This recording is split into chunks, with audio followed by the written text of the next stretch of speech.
The report also finds 57% of consumers are currently living paycheck to paycheck, at least as of the month of May.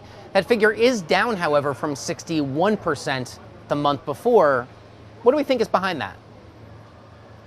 We think that consumers are adjusting to inflationary pressures, and so they're able to manage their money. They're starting to live within their means. That said, wages aren't keeping pace with inflation. So there's a lot of at play there, but for now, it seems like a lot of consumers are living within their means and able to save a little bit more.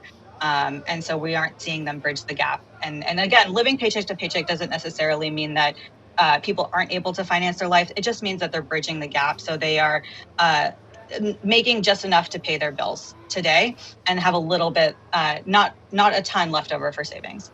Alia, there is at least a bit more optimism out there throughout analysts that perhaps we can avoid a pretty bad recession, right? There's still some sense that maybe if we do hit a recessionary environment, it might be more mild than previously thought. There's more confidence that perhaps the Fed can stick this so-called soft landing.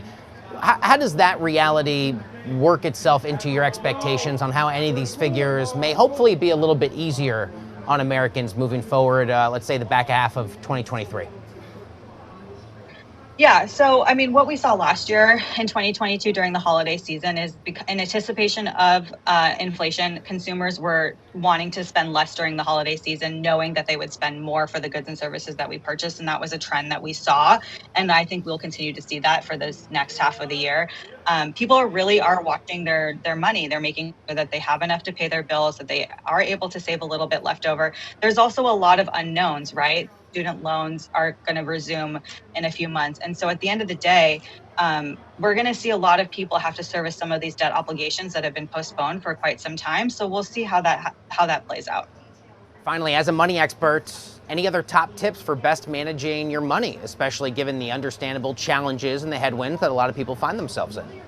Yeah, really. I mean, at the end of the day, it's really about budgeting. So if you don't have a budget, start creating one now so that you can accurately understand how much money you have coming in and where everything is going out. If you do feel like there is going to be tough times ahead, save now. You can really just do it automatically without thinking about it. Set up those alerts so that it's automatically withdrawn from your paycheck, and just plan, right? It's a good opportunity when there isn't an emergency to look at your coverage, assess what you're covered for, and make sure that you make any adjustments so that when you're in an emergency, you're not going through the process with your providers to understand what's covered and what's not.